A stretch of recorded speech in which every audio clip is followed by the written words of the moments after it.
My name is Elena Vargas. I am 28 years old and I work as a software developer in a technology company in Mexico City. Today my life looks stable and even comfortable. But getting here was not easy. When I was 7 years old, my mother left. Her name was Sophia. She left my father Javier and me for another man. One day she was in the house.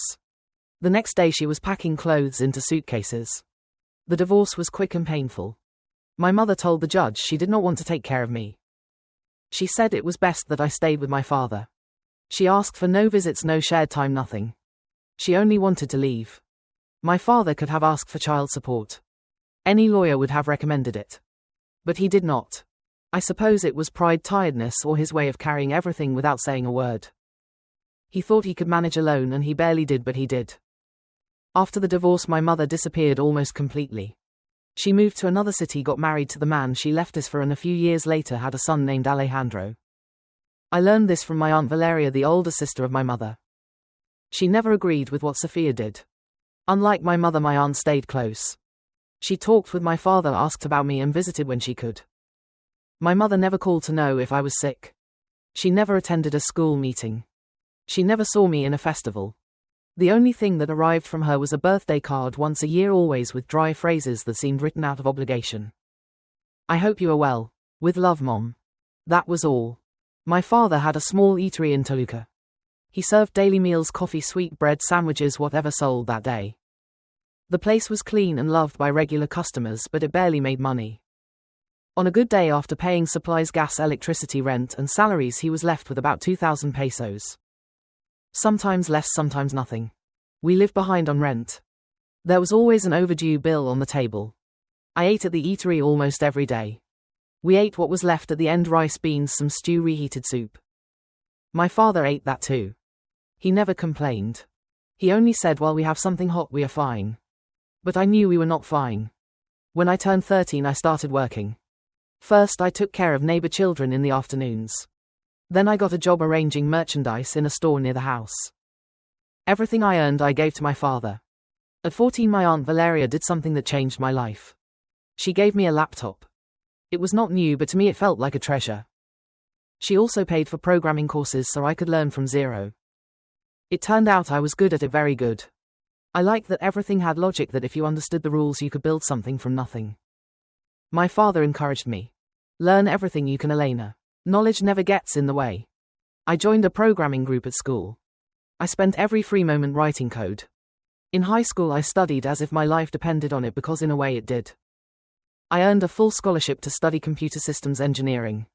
When they gave me the news, my father cried. I cried too. The tuition was covered, and that was the biggest thing that had happened to us in years. I stayed living with my father to save money. Still, I needed to pay for transportation, books, copies, food and materials. I got a job as a waitress in a cafe near the university. At night I did freelance work, simple website systems for small businesses, automations for people who did not even understand what they needed until I explained it. When I graduated, a technology startup I had collaborated with as a student offered me a full-time job in Mexico City. For the first time in my life I had to leave my father. It hurt more than I expected. We had been a team since I was 7 years old. He hugged me tight and said, "Go. We did not do all this so you would stay with fear." The salary was good, much better than I had imagined. When I received my first payment and saw I could cover rent, transportation, groceries and still had money left, I almost cried in front of the bank screen. I bought new clothes, groceries without checking every price 3 times, and a dinner on a random Tuesday just because I could. All of that felt unreal. As soon as my income stabilized, I started sending my father 18,000 pesos a month. He never asked. He never would have asked, but I wanted to do it. He had supported me when there was nothing. Now it was my turn to support him. I helped him pay debts from the eatery. I paid for repairs when the roof started leaking. I bought him a lightly used car when his stopped working. I replaced the industrial refrigerator at the eatery because the old one turned off every week. A few years after moving to Mexico City, something happened that I still have trouble believing. At the startup, they had offered part of my compensation in shares when the company was barely surviving. Besides, I had invested 180,000 pesos of my savings, an amount that at the time scared me to risk. When the company grew and raised a major round, I was able to sell part of them. Those 180,000 pesos became more than 5 million. I sat at my desk staring at my bank account, unable to believe those numbers were real. With that money I bought a small apartment in Colonia del Valle. It was not a mansion. I took out a mortgage I could pay and gave a huge down payment. I furnished it little by little with modern simple furniture chosen by me.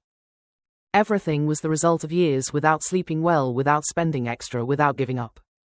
I also sent my father 550,000 pesos to pay a loan he had taken to keep the eatery open.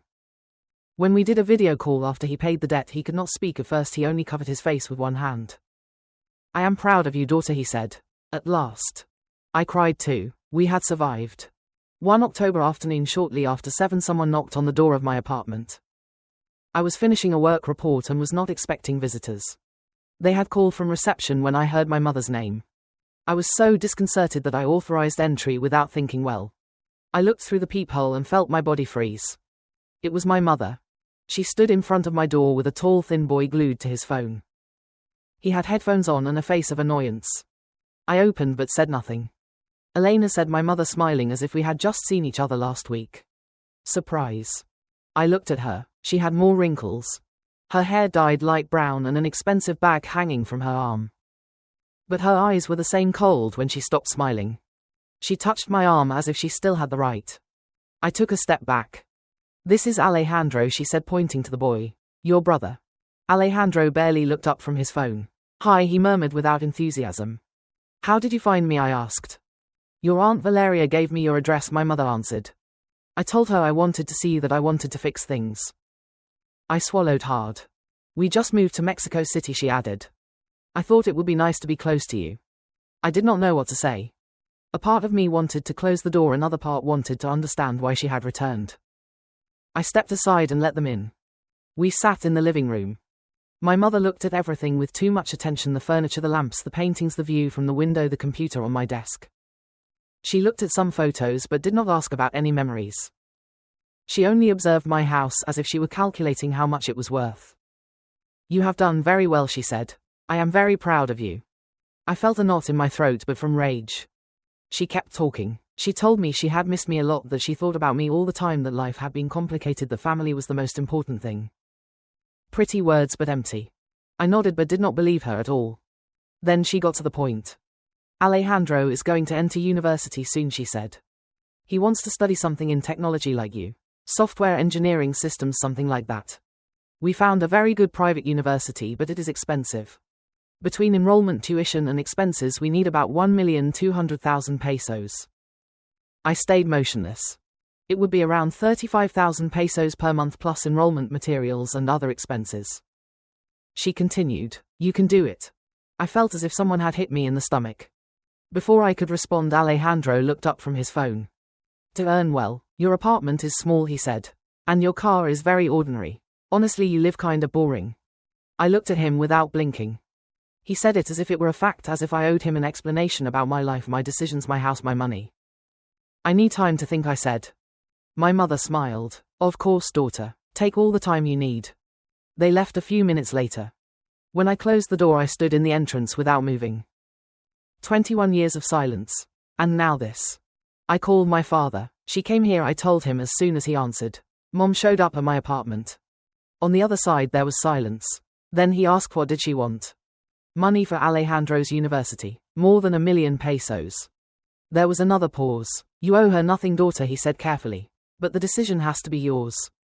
If you want to let her into your life or not, no one can decide that for you."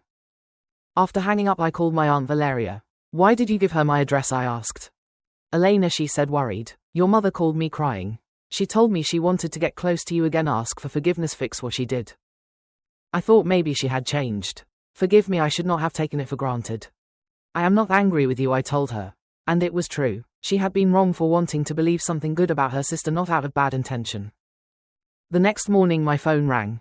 It was my mother. "Good morning, my girl," she said with false sweetness. "Have you thought about what we talked about?" "I am still thinking about it," I answered. "Well, do not take too long," Alejandro said. "He needs to know soon. We cannot wait forever." He hung up before I could say anything more. That night my Aunt Valeria sent me a message with a link. "Go to your mother's profile. You have to see this." I opened the link. It took me to my mother's social media page. The post was at the top. She had uploaded it 2 hours earlier. I am happy to tell you that I have finally reunited with my daughter. Her father kept us apart for many years, but life brought us back together. She is a successful programmer and agreed to help her little brother with his university career. I am proud of my 2 children. Family is everything. I read the post 3 times. My hands were shaking. She was lying about everything. My father never kept us apart. She abandoned me. She decided not to see me. She did not want to raise me, and I never agreed to pay for Alejandro's university. I called her immediately. Take down that post, I said as soon as she answered. Right now. You lied about my father and you lied about me. I did not agree to help you. I do not think I will take it down, she answered. Her tone was no longer sweet. Now everyone knows you agreed. My friends, the family, acquaintances, if you back out you will look very bad as a liar. I could not believe what I was hearing. Then I heard Alejandro's voice in the background. He snatched the phone. And since you were going to help, he said, I also need a car, something decent, around 600,000 pesos, and a new phone, the latest model, at least another 30,000. Besides the university, he added. It is not like you cannot afford it. I said no, in no way. My mother took back the phone. You are being selfish, Elena. You have money and you do not want to help your own family. You abandoned me, I said, raising my voice. You left when I was 7 years old. You said you did not want to raise me. You never called, never came, never were my mother. And now you show up asking me for money. That already passed, she said coldly. You have to get over it. After all, I am your mother, she added. You owe me respect. A mother does not appear only when she needs money, I answered. You are not my family. You are a stranger who returned because she wants to collect something from me. You are going to regret this, she said in a low voice. I promise you. She hung up. I blocked her immediately. A few days passed. I thought maybe that would be the end of everything, but one afternoon near lunchtime my direct boss asked me to go to his office. He looked uncomfortable. Elena, I need to talk to you about something delicate, he said. I felt a weight in my chest. Yesterday a woman came to the office. She said she was your mother. My stomach sank. She introduced herself at reception, asked to speak with human resources or with your boss, and started to cry. In the end, they notified me because she asked for your area. She told me a story about how you refused to help your brother study. She asked me to talk to you to convince you. What did you tell her, I asked. That she should leave, he answered. This is a workplace, not a space to resolve family matters. I also asked security not to let her in if she returns, but I wanted you to know. I thanked him and returned to my desk with cold hands. I was furious. She had gone to my work. She had tried to use my boss to pressure me. During the following days I received messages from unknown numbers. Please Elena, your brother needs this. You are his only chance to have a good education. Do you really not care about family? If you do not help, I will make sure everyone knows what kind of person you are. I did not answer any. A week later someone knocked on my door. I looked through the peephole. My mother and Alejandro were outside. Reception had called before and I authorized. Even though I still do not know why I did it so quickly. I almost did not open. I thought maybe I could end this once and for all. It seemed less dangerous to do it there with cameras in the building and administration downstairs than to have them appear again at my work. I opened. Hello, daughter, my mother said, smiling as if nothing had happened. Can we come in? Against my better judgment, I let them in. We sat in the living room. This time my mother did not mention the money. She talked about the weather, the traffic, how nice my apartment was. Alejandro stayed quiet again, glued to his phone. Can you prepare us a coffee, she asked. With whatever you have, we do not want to bother. I went to the kitchen. I prepared coffee and some simple sandwiches. I did not take more than 5 minutes.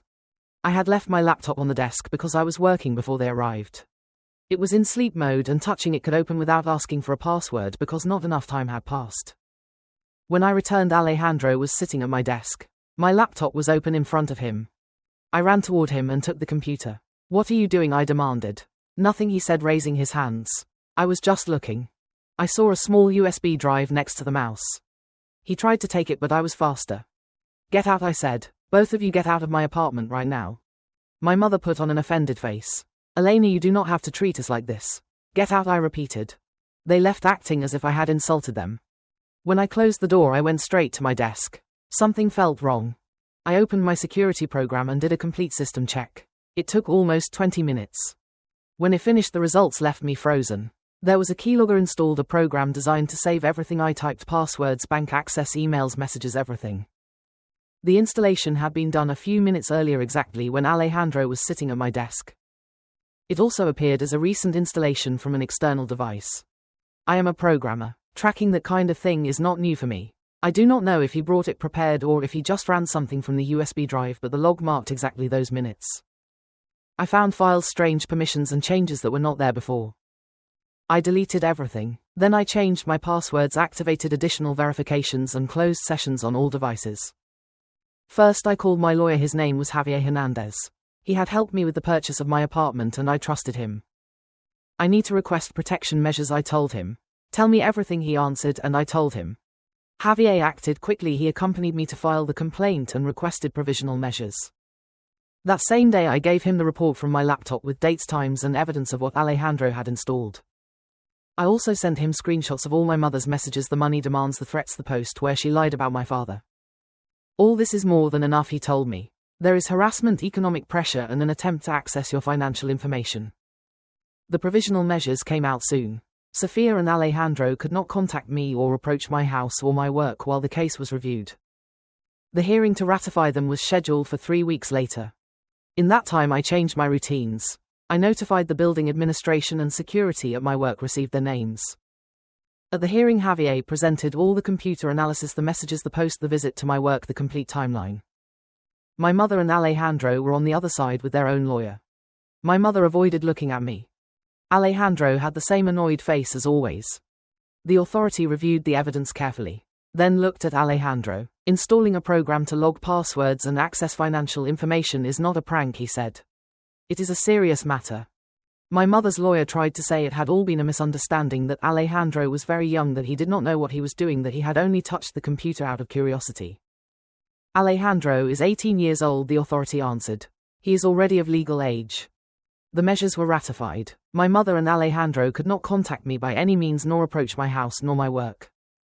They also could not send other people to pressure me. I felt relief. I thought that finally it was over. A few days after the hearing I was at the office when I received a notification from my bank. Blocked transfer attempt. 2-step verification required. I opened the banking app. Immediately someone had tried to transfer $270,000 from my account. The 2-step verification stopped it, but the attempt was registered. Maybe they had managed to copy partial data before I cleaned the computer. Maybe they tried to enter with some session that had remained linked. I called Javier at that moment. They tried to take money from my account, I told him. 15 minutes ago. Do not touch anything, he answered. Take screenshots, save the bank notice and we will file the report and the corresponding complaint. The bank temporarily blocked any suspicious operation and reinforced the security of my account. I also delivered the information to the authorities with the bank records and the complaint. In the following days they began to locate the origin of the attempt. They could not tell me every detail, but Javier explained enough. The connection pointed to the network Sofia was using and a device associated with her. I felt a strange mix of rage and sadness. This is no longer just a violation of measures, Javier told me. There is attempted fraud and unauthorized access to banking information. I thanked him and hung up. A part of me felt guilty. She was my mother, or so it was supposed.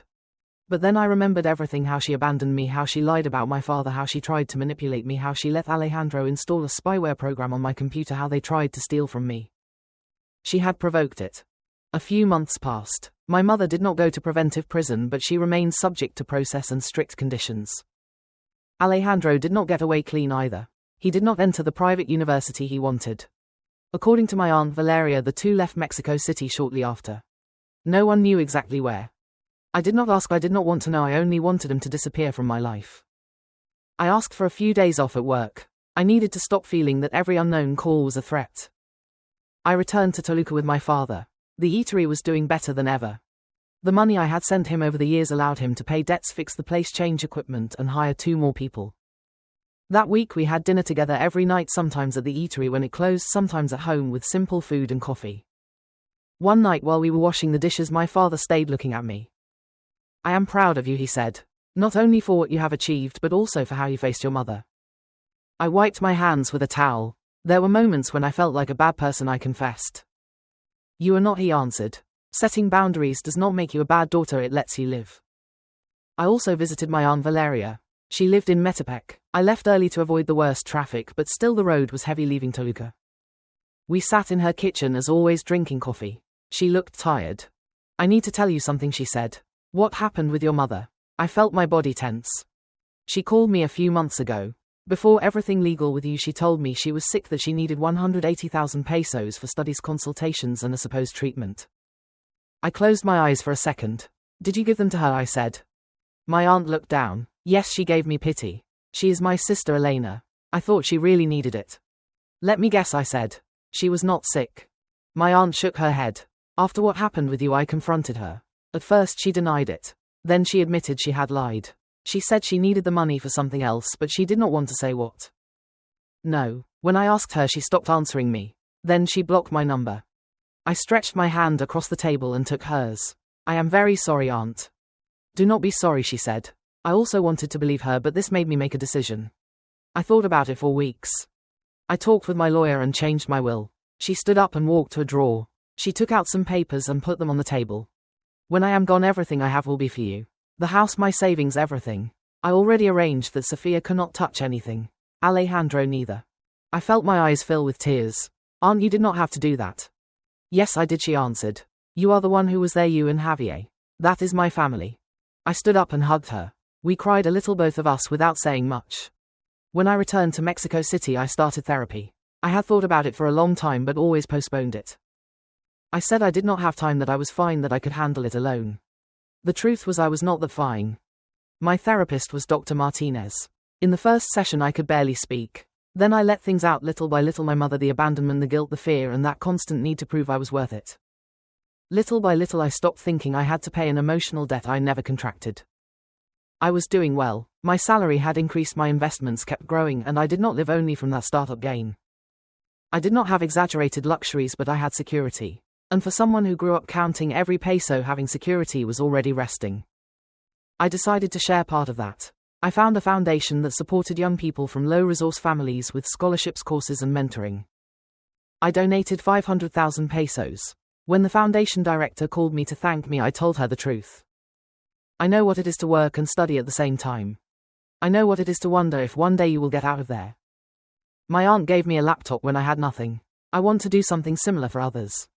Sometime later I turned that help into a monthly donation of 50,000 pesos. Every quarter they sent me updates of students who had entered university or gotten their first formal job. It did me good to read them. My father started visiting me more often in Mexico City. Once a month he left early from Toluca to beat the Mexico-Toluca traffic and stayed with me for the weekend. We went to dinner, we walked through Coyoacán, we bought coffee or watched movies in my living room. My Aunt Valeria also called me often. We talked about recipes, news, the family, unimportant things. She and my father were my real family. Life began to enter a calm rhythm after all. Work was going well. They assigned me to lead a new project at the company. There was pressure, yes, but it was not the same pressure as before. It was not fear, it was not survival. In therapy I started working on boundaries and ways not to carry responsibilities that did not belong to me. The following year my father came to visit me in spring and stayed a full week. One night while we were having dinner in my apartment, he told me the eatery had had its best year. I am even thinking about retiring in a few years, he said. Sell the place, rest a little. Maybe I will come here to be closer to you. I would like that very much, I told him. And I meant it. That summer my Aunt Valeria's health began to decline. She was 72 years old and started to tire more. I started visiting her more often. Once a month I traveled to Metepec and spent the weekend with her. If I left early I arrived in reasonable time. If I hit Friday traffic the road was heavy, but it was worth it. It makes me glad to see you well, she told me one afternoon. I am well because of you and my father, I answered. Your mother never understood what she had, she said. And that is no longer your problem. I felt an old pain, but it no longer broke me the same. I have you and my father, I told her. That is enough for me. That autumn at work they offered me a promotion, director of engineering. It came with more responsibility, more pressure and an important salary increase. I accepted. My team organized a small celebration in a quiet bar near the office. Nothing exaggerated. We toasted, we laughed, we talked about projects and absurd programming errors. Sophia, a colleague I had worked with for years, raised her glass. You earned it, she told me. I did not respond with a big phrase, I just smiled. Because for the first time in a long time I could believe it. When the year was about to end, I thought a lot about everything that had happened. My mother's appearance had been a nightmare, but it also gave me something I did not know I needed: closure. For years I carried a silent question. Why did she not want me? I thought if one day she returned, maybe there would be an explanation, maybe she would ask for forgiveness.